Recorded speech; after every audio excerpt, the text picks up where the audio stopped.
Bismillahirrahmanirrahim. Assalamualaikum warahmatullahi wabarakatuh. Balik lagi pada kami Komen Olahraga. Selamat hari Jumat, semoga semua bahagia. Nih, ngomong-ngomong kita pakai baju samaan nih.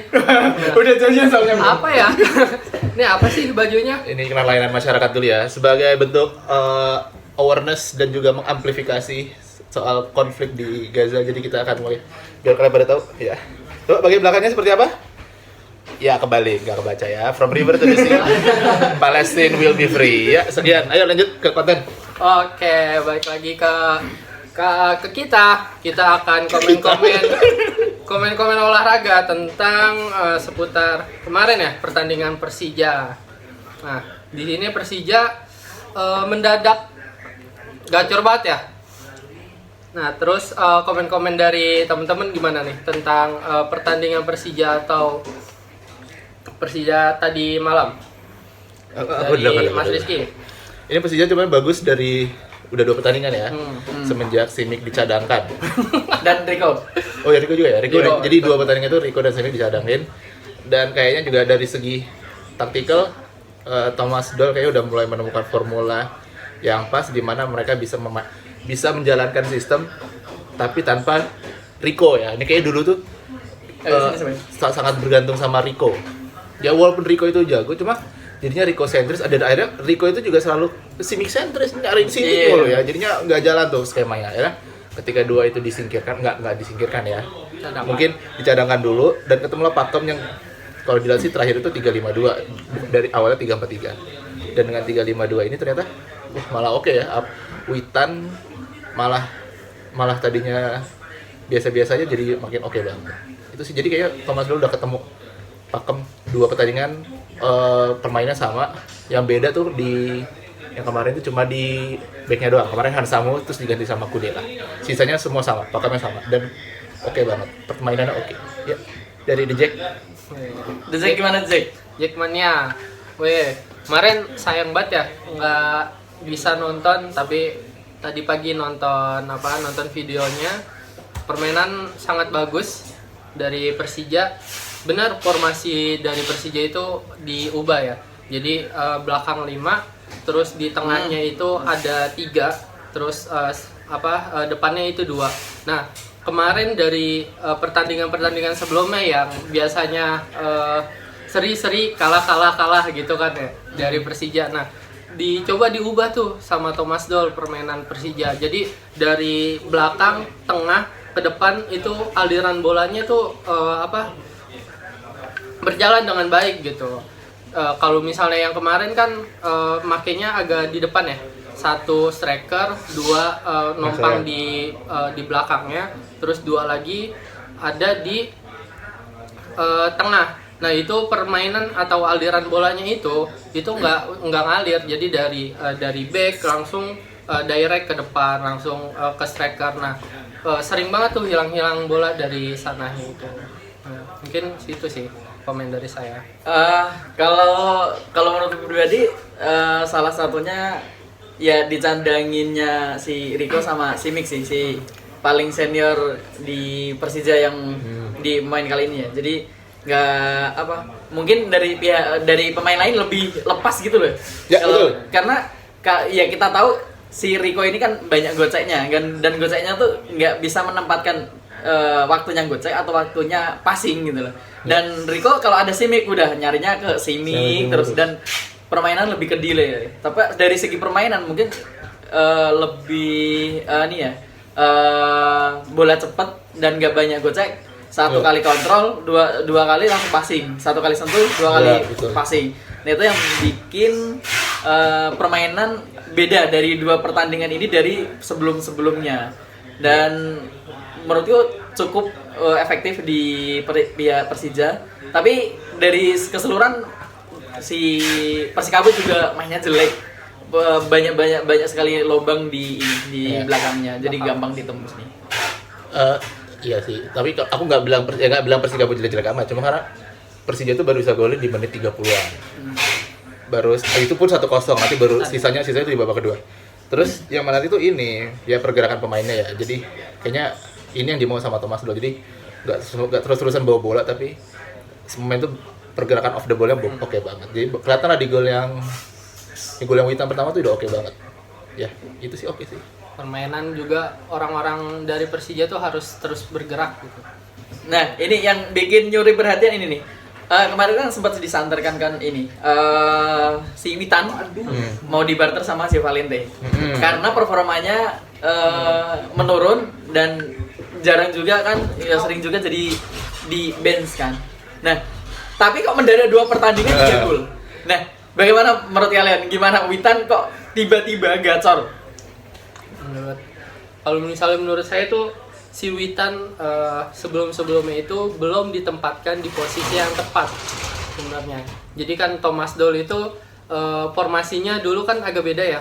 Jadi si Witan itu bermain ketika ada pemain kosong gitu, lubang-lubang kosong yang diisi sama si Witan ini. Dia juga pernah menjadi sayap ya, back sayap itu diganti oleh Firza.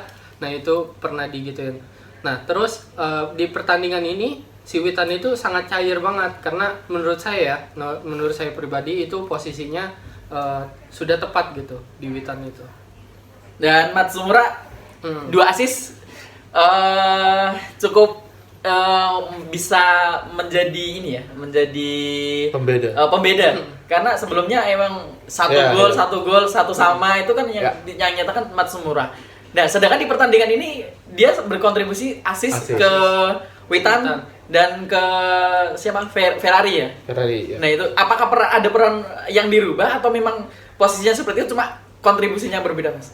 Menurutku sih perannya diubah ya. Kalau kemarin-kemarin tuh kebanyakan Rio tuh banyak lari aja.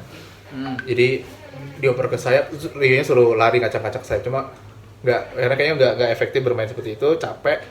Akhirnya justru kemarin itu Rio banyak kan adanya posisinya di, kita nyebutnya half space gitu ya. Tengah-tengah antara di tengah itu di antara sayap dan pemain tengah itu. Jadi Rio itu banyak bermain di situ. Dan akhirnya malah lebih oke. Dia kalau dia lihat tadi sempat lihat pertandingan ulangnya hampir secara full. Rio itu nggak yang sprint mau ngelewatin semua orang ala-ala Neymar gitu, nggak. Jadi ngambil posisi, oper pas, dia cuma gocek 1-2 orang, baru tuh ngasih key pass gitu-gitu. Jadi ya menurut aku ini udah oke banget, tinggal konsisten atau enggak. Cuma yang jadi perhatian tuh juga ini si Witan. Kalau emang Witan dilepas, ini rugi banget ya, karena performa lagi bagus, lagi naik ya. Lagi naik, dan katanya sih sudah kayaknya 70% gitu. Kalau bisa dibatalin sih menurut aku batalin aja ya, karena nggak ada urgensi apa-apa untuk menjual Witan gitu. Karena menurut aku pemain gitu bagus kok, cerdas gitu. Cuma karena mungkin banyak banyak off-nya sih malah. Jadi mungkin itu malah masih muda. Cuma oke sih. Overall pertandingan minggu ini yang paling keren tuh ini Persija. PSIS sebentar kita bahas. Persib. Terus ini beberapa tahun belakang ini dapat asumsi kemarin tadi nomor 10 Persija banyak yang nggak gagal gitulah dikatakan, bahwa pemain nomor 10 entah itu Konate makan, terus ada Bruno kan dulu, terus ada lagi Publiara 10 ya dulu ya? Iya 10. Nah ini awal-awal di Persija si Gayos ini sempat jadi perhatian karena kutukan nomor 10 nggak akan berkembang di Persija. Nah, di malam tadi dan 2 pertandingan ini sangat sentral permainan di lini tengah untuk mengalir bola yang nggak langsung direct long ke depan. Nah, apakah ini akan bisa diteruskan si Gayos untuk jadi jenderal lapangan tengah? Menurut saya sih bisa sih. Sebenarnya Gayos itu kan dia pemain A ya. Pemain A maksudnya pemain yang bagus gitu. Nah, marquee player. Iya. Tapi terkadang tuh pemain-pemain dari Persija itu tidak memahami maksud dari Gayos itu. Jadi kalau misalnya kadang apalagi kalau misalnya umpan-umpan lambung tinggi ya, jauh-jauh gitu. Sebenarnya Thomas Doll tuh kurang suka kalau misalnya langsung dari tengah atau dari belakang langsung direct ke depan. Nah, sedangkan kalau misalnya si Gayos itu kan lebih maju ya. Kalau misalnya sekarang kan lebih maju Gayos, si Hanif, belakangnya itu siapa sih? Si Rizky Ridho ada belakangnya. Rizky Fendi Bukan. ya itulah ya. Pokoknya itu. Nah, itu si Gayos itu dia sekarang lebih fokus ke penyerang jadinya. Jadi nyerang bantu si Rio sama si Witan ini. Jadi lebih fokus ke depan. Nah, kan kalau misal kemarin dia maju mundur jadi agak bingung kan ya. Agak bingung terus jauh jarak antara permainan pemain Persija itu. Jadi dia langsung dapat bola direct ke depan, suruh si Rio sama si Rico lari. Nah, terus umpan ke si Mik ya gitulah. Si Mik sibuk ngebenerin rambut. Kalau dari Mas Rizky, peran Gayus gimana, Mas? Menarik ya, tapi peran Gayus itu nggak yang playmaker murni, jadi dia bermainnya juga ke belakang, berusaha untuk ngambil ball winning juga di tengah. Menariknya sih apa ya, kayaknya emang pakemnya udah enak aja ya. Kalau dibilang Gayus jadi playmaker enggak, cuma dia jadi attacking midfielder lah. Ya, tugas bertahannya tuh jadi lebih ringan karena udah ada Hanif Sabandi ya. Meskipun yang tadi kemarin juga ngegolin di depan ya. Era itu jadinya ganti-ganti kan, misalnya Hanif itu juga box to box ya jatuhnya ya. Dia bukan gelandang yang cuma bertahan, tapi dia juga bagus buat nyerang. Jadi Mobile tuh dua-duanya juga oke lah. Dua-duanya udah oke sih, materi Persija tuh udah oke banget ya. Oke. Kalau dari itu. Oh iya, belum ya. Nah, kita mau bahas itu sekarang atau gimana? Yang si Gustavo. Bentar. Sabar. Oke. Masih di pertandingan ini, salah satu pemain timnas yang ada di Persikabo yaitu Dimas Derajat yang nggak kelihatan sama sekali. Mungkin bisa dapat bola, cuma posisinya dia enak di depan. Kalaupun dapat bola, enaknya di belakang. Nah, kita tahu jadi pilihan utama si Sintayong di timnas, salah satu striker yang masih sekarang digunakan si Sintayong. Nah, tapi kenapa di Persikabo nggak semoncat di timnas malah?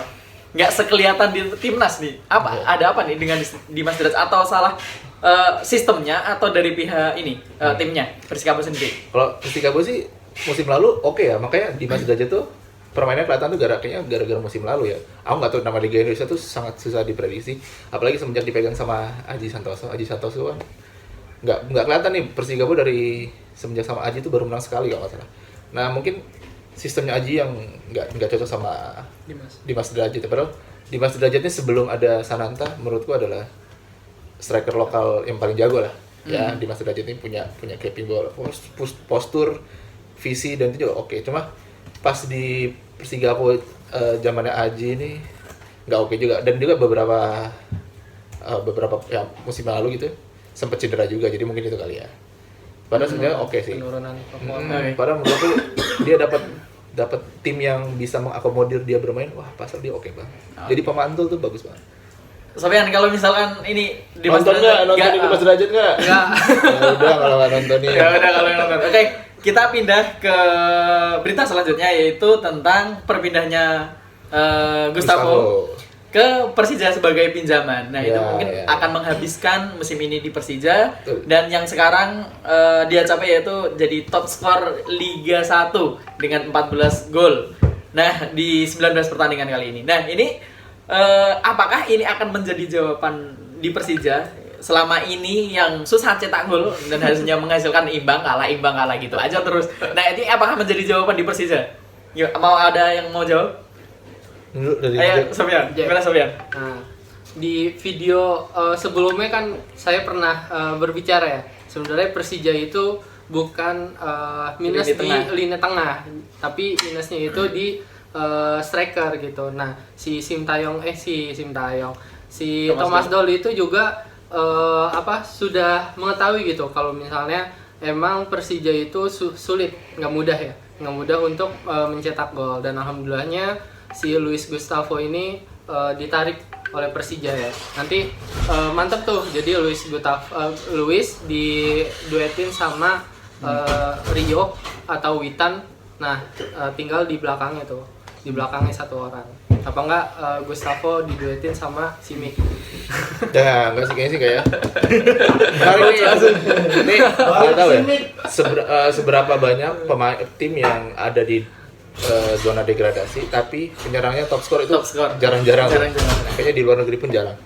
Kayaknya Gustavo ini benar-benar menggendong Arema ya, atau kayaknya Arema nggak punya goal getter lagi. Terus ya pindahnya status pinjaman, dan ada sedikit cerita kalau ternyata Gustavo itu sebetulnya kalau dari status yang dia buat ya, dia nggak yang sebetulnya nggak suka dia pindah di tengah-tengah gini, jadi pengen tuh selesai satu musim baru selesai. Full gitu ya dari awal musim gitu ya. Dia Ini- juga pengen ngangkat Arema juga kan. Ya mungkin kita nggak tahu ya apa mungkin ada hal-hal tertentu, tapi perpindahan Gustavo ini yang bakal menarik banget ya, karena striker yang benar-benar dicari sama Persija ya. Persija tipikal striker yang bukan yang cuma sekedar tap in ala Simic, tapi yang benar bisa pegang bola. Ini menurut aku ya mirip-mirip sama David da Silva, cuma bedanya mungkin kurang colok cepet kayaknya sama ya. Mirip-mirip lebih. sama David da Silva ya saingannya. Jadi mungkin kalau ada Gustavo, kalaupun Simic main kayaknya masih bisa ketolong tuh. Nggak tahu juga ya. Kayaknya Gustavo bisa lah aja ya. ditolong sama Gini kalau menurutku kalau dimainkannya Simic itu bukan sekarang itu bukan sebagai mau nyetak gol di Persija atau menolong Persija, enggak sih. Lebih ke bagaimana dia dapat menit. Nah, Nggak ketika nanti rugi-rugi amat ya Persija. ketika nanti Persija memutuskan untuk pinjaman ataupun dijual itu masih ada harganya lah gitu. Gitu. Simic tuh mau dipinjemin ke PSIM Mataram. Iya. Ini Simicnya nggak nolak. Nggak level karena kan. Liga 2. Liga 2. Simic maunya Liga 1. Oke, nah kalau misalkan Gustavo kan jadi ke Persija ini udah diumumin, udah rilis. Nah, otomatis kan sistemnya Thomas Doll kan akan berubah kan. Jika si Witan akan di kanan, si Rio akan di kiri, otomatis akan merubah 3-4-3 ataupun 4-3-3. Nah, si Gustavo ini apakah cocok dengan di sampingan di Rio atau sama si Witan? Cocok nggak kira-kira, Sofian? Kalau misalnya saya sih itu Optimis ya? ya optimis pastinya. Jadi kalau misalnya lebih bagusnya tuh si Gustavo sama si Witan di depan, terus di belakangnya tuh yang menompang si Rio ini. Oh, Jadi kalau aku malah kebalik. tetap ke formasi awal dua striker. Nah, tapi di agak ke tengahnya itu si Rio itu. Rio kan biasanya menjemput bola terus mengalirkan ke depan juga bisa si Rio itu. Oke, itu aja yang mungkin di informasi Gustavo. Kita pindah ke Persib Bandung yang kemarin gagal menang karena disamakan oleh Gustavo yang jadi pemain Persija sekarang. Padahal kemarin habis ngegolin dan diimbangin menjadikan kemenangan Persib harus ditunda di permainan selanjutnya. Nah, sebenarnya ada apa sih dengan Persib? Padahal ini lagi momen-momen bagaimana dia mengejar ketertinggalan poin dengan Borneo untuk di peringkat 1. Gimana, Mas? Menurutku ini sih Persib kemarin mainnya datang di kandang ya, main di kandang terus dengan optimisme yang tinggi lah. Tapi kita nonton live gitu. Misalnya kita pantengin pas lihat permainannya benar-benar nggak jalan sama sekali.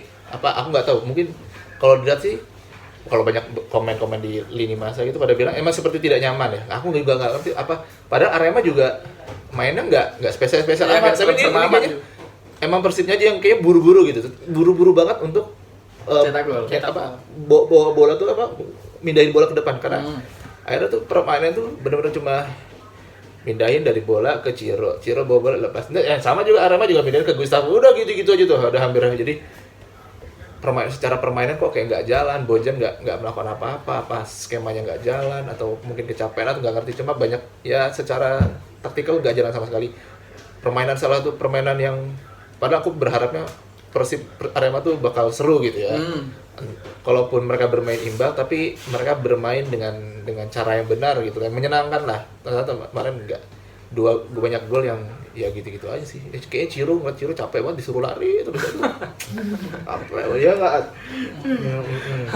Mau komentar Persib Bandung, Sofian? Enggak, mau komentar Gustavo aja. Oh, udah. Jadi Persija itu bagus. Mungkin manajemen Persija juga memilih Gustavo karena ngegolin gawang Persib. Ya karena stop skor lah. Bukan karena Nah, sebenarnya Persija tuh merindukan pemain yang ketika lawan Persib Bandung itu langsung ganas. Contohnya dulu tuh ada Taufik sama si Brahim. Oh Nah, iya, itu pindah sekarang di pindah keduanya. Dua-duanya pindah. Kedua-duanya tuh kan pemain pengganti. Namun ketika bermain melawan Persib Langsung itu, tune in ya? wah bagus banget sumpah itu. Taufik kuat banget, langsung golin 2 gol dah kalau misalnya waktu itu. Nah, oke, itu aja yang dari Persib. Kita pindah ke yang lagi pesta gol 4-0 juga, yaitu PSIS. PSIS yang golin 4-0 dan jadi apa? Kemenangan terbesar, salah satu kemenangan terbesar di Liga 1. Nah, gimana komentar kemarin PSIS bisa ngegolin 4-0?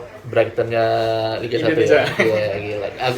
Agus itu De Zerbi mirip-mirip ya. Secara PS itu bagus mainnya, punya maksud gitu. Kalau bermain tuh tahu mau ngapain. Jadinya skema mereka tuh selalu sama. Tapi pas kemarin itu aku juga nggak tahu ya. Persitanya tuh materi pemain yang diturunkan sama coachnya, aku nggak tahu coach siapa. Itu materi, ya Allah ini pemain siapa sih? Randy Juliansa dimainin, si Jack Brown. Ini bener-bener kayak anak-anak kecil semua gitu yang nggak punya pengalaman. Terus lawannya penyerangnya tuh si Fortes, terus backnya Lukau, itu kan orang-orang badannya besar-besar banget. Ya kayaknya ini Persita kayak nggak niat untuk menang. Jadi pas lihat pertandingannya kemarin lesu banget mas ya. Era PS itu sampai yang udah kayak latih tanding aja dan menang 4-0. Ya oke sih menang 4-0. Tapi banyak juga peluang yang sia-sia. Itulah permasalahan PSIS kayaknya dari dulu cuma itu.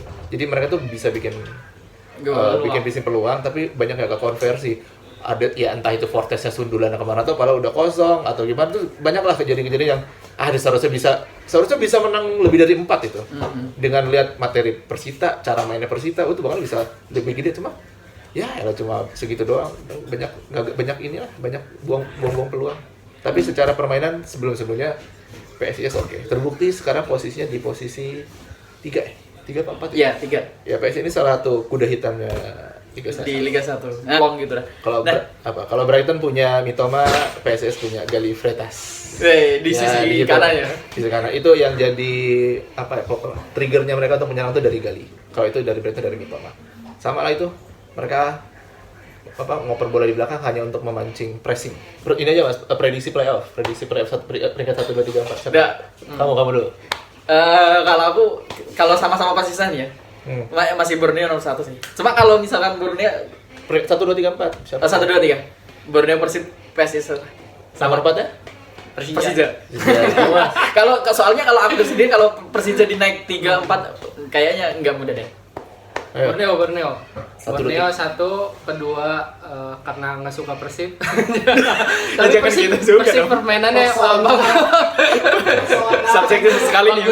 Bagus banget, tapi ya kedua lah Persib kedua, ketiga PSIS, keempat Persija. Ya nomor 1 Borneo dengan 1 pertandingan dia masih unggul 3 poin. Iya masih unggul 3 poin.